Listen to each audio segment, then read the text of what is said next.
Our first speaker is a member of the class of 1968, Dr. William Schecter, Professor Emeritus of Clinical Surgery at the University of California, San Francisco. And his mini talk, as you'll see on the screen, is titled Academic Global Surgery, a Moral Imperative.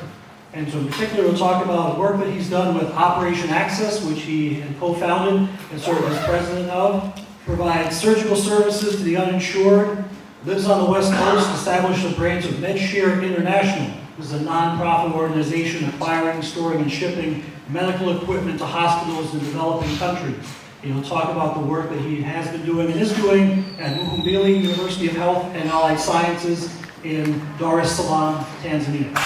So without further ado, I'll pass the microphone and the stage to Bill Schecter.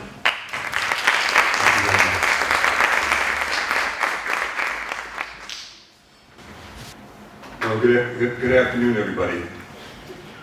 Despite the tremendous improvements in healthcare in the last 70 years, most countries in sub-Saharan Africa have been left behind with its mean survival rate from birth hovering between 50 and 55 years of age. 300 years of the slave trade, followed by a century and a half of colonial rule, deprived Africa of basic infrastructure, including public health facilities and an educated populace. Colonial administrators established arbitrary political boundaries, irrespective of ecology and ethnicity, which subsequently became the borders of independent states plagued by unproductive agriculture and lack of security due to ethnic and religious violence. Many of the new states in Africa exhibit the characteristics of what Gunnar Myrdal, the Nobel economist, called the soft state, namely deficient legislation, law observance and enforcement, and social discipline, as illustrated by this billboard posted at the entrance of the hospital where I work in Dar es Salaam, Tanzania. To summarize a complex subject, a healthy community requires political stability, economic viability, educated women, and social equality. Now, security and a viable economy are obvious. What about the education of women? This slide clearly shows that fertility is inversely proportional to the number of years of schooling for girls.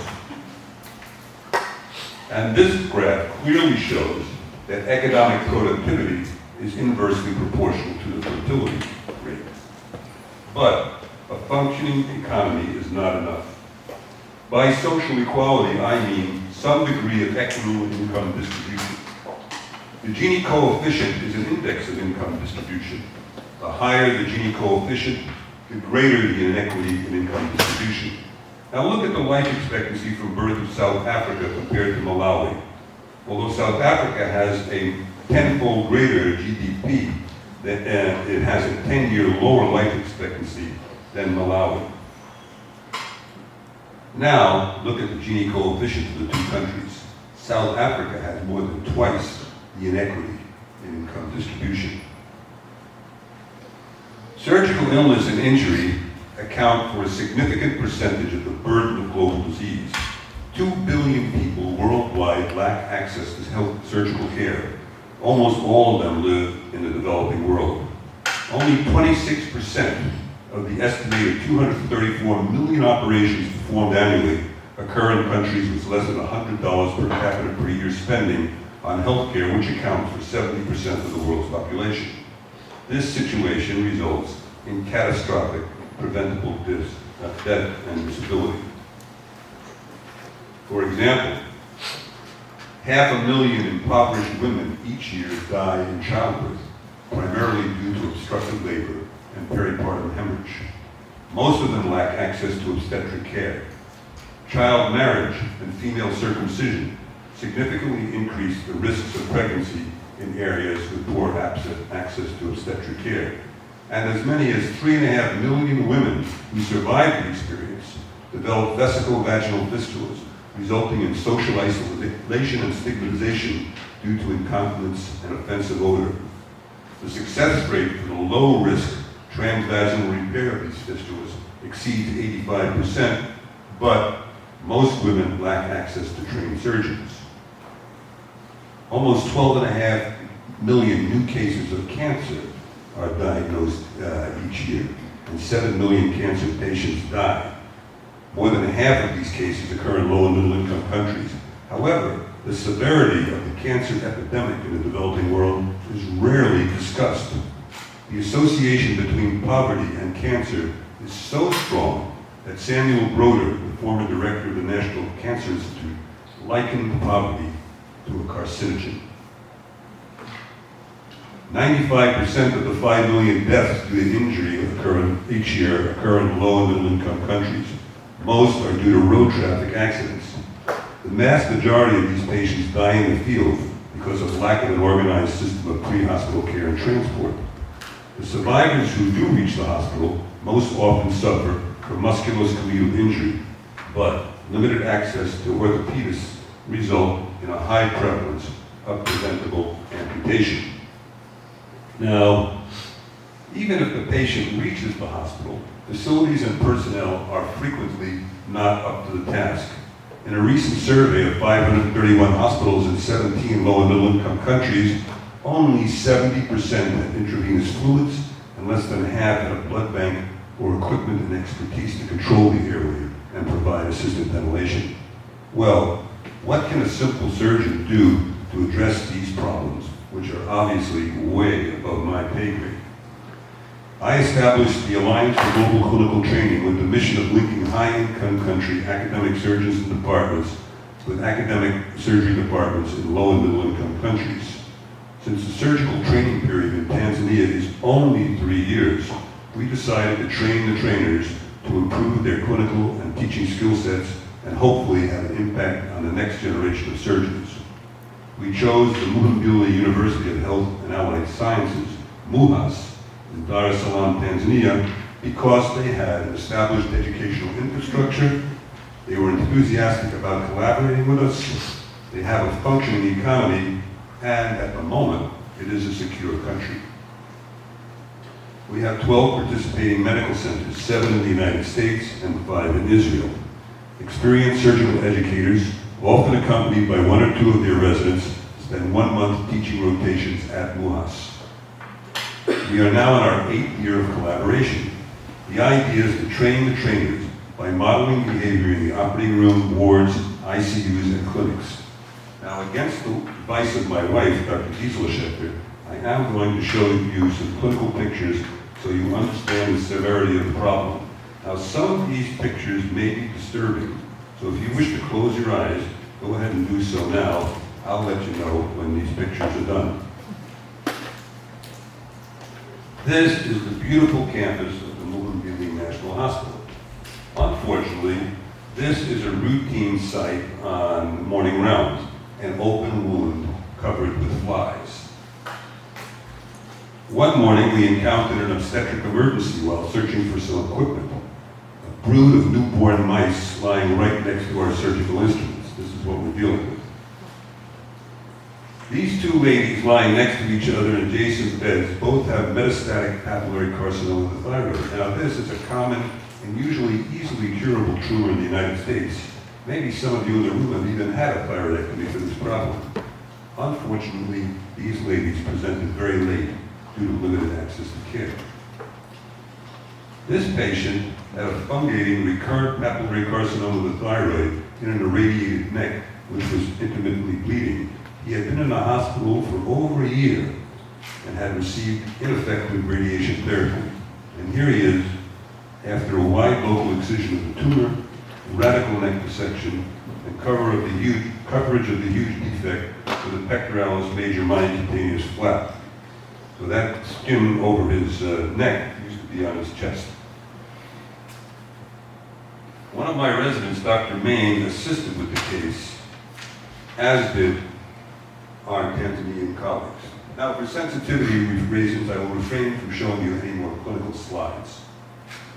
We now have you can open your eyes if you wish to.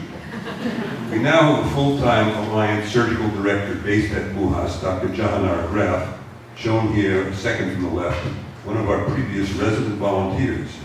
Shown here with her is Dr. Danielle Hari, third from the left, the chief of surgical Oncology at Harvard UCLA Medical Center and an Alliance volunteer in May 2019.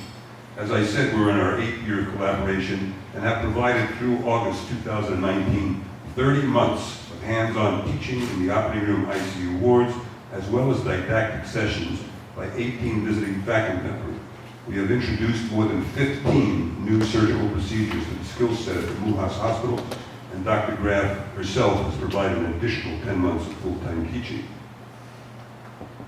There have also been 17 months of teaching by our volunteer residents who accompany the faculty members. And I believe that the resident-to-resident interaction in teaching is critically important. The faculty have also designed 7 different 2-day didactic and laboratory-based courses on various subjects in the broad range of surgical practice. The idea is to train the trainers and then have the Tanzanian faculty give the courses to their own trainees. We have surveyed both the Tanzanian residents and the accompanying high-income country residents and published the results in the surgical literature. The bottom line, both the Tanzanians and our accompanying residents responded very positively to our efforts. For some of our residents, like Dr. Graf, it is a life-changing experience.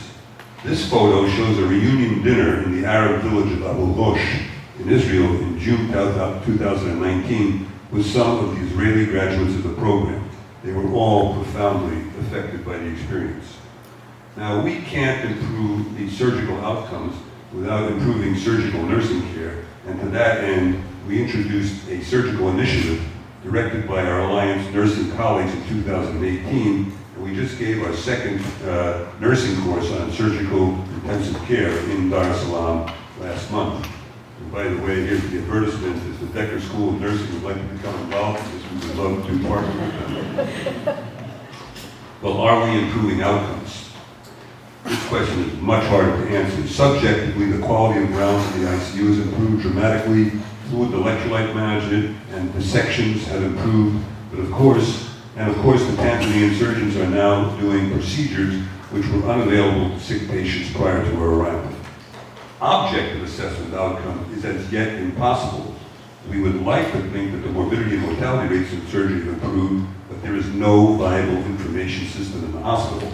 Well, the Alliance has designed a simple computer-based information system for the Department of Surgery. It has not been embraced with enthusiasm. Therefore, no one really knows what the total number of operations, their type, mortality rate, or the infection rate is. Well, why should we even be doing this? And this is a question that I've asked myself multiple times over the last 8 years. The 4 basic principles of medical ethics are beneficence, making decisions for the patient's benefit; non-malfeasance, first of all, do no harm; autonomy, the patient is the boss; and finally, distributive justice, equal access to care for all. And obviously, distributive justice is a powerful moral imperative for our work. But I prefer to go back to our sources. In Leviticus, we are commanded to love our neighbors as ourselves and not to stand idly by the blood of our neighbors. Now, this is true for everyone. A fortiori, how much more so is it true for the people who actually have the education and the training to stop the bleeding? My friend Dani Lozine, who is a very prominent surgeon in Israel, caught the spirit of our work in a letter that he wrote to me, which I translated from Hebrew for you. And he wrote, "It's easier to see the big picture, poverty, infections, neglected diseases, giant tumors, and easy to put all this in the looming shadow of death in which poor people live. The great void between Western medicine and African medical practice raises the question, why do it? What difference does it make? All this is just a drop in the ocean. Is it worth the effort invested in big operations or a bit more advanced technology? The road to despair is short, but man is not a drop in the ocean," he wrote. "Each person is a world to himself, and each person who saves a life saves an entire world. The world advances forward, but the void keeps enlarging. It is our responsibility to help our fellow human beings join this forward march, and they desperately want to join to lessen the void that is measured in so many years. But how to do it, how to begin. Look, we're not going to solve world hunger, and we're not going to bring about world peace. But we can, as physicians, fulfill our duty to the individual patient, a fight to the finish over each and every detail of patient care. That's where we start, when there is the first human contact, even a passing glance. A 13-year-old boy scared to death lying in a giant room among rows of dying patients. Behind him, 6 operative procedures, a colostomy, a colon fistula, and facing him a planned operative procedure. It's not clear who made the decision, but what it is clear is it will be done by a second-year resident, and it's also clear what the result will be. Yes, there are many children who will die under similar circumstances, but here, you are suddenly involved, and he's your patient, your project, your responsibility. Everything that seemed impossible yesterday is suddenly realized. Transfer to the ICU, a CT scan, parenteral nutrition, and the boy improves. The obstruction resolves. And even if the optimism is limited, the boy is, after all, HIV positive. Maybe in the end he won't survive. But the message is clear. That's the way we treat patients. That's the way we take responsibility. So that's the small picture he wrote, and it is the motor that drives change. Years pass to bring changes of this magnitude, and not every planted seed bears fruit. So why do it? Because it's the right thing to do. Thank you very much.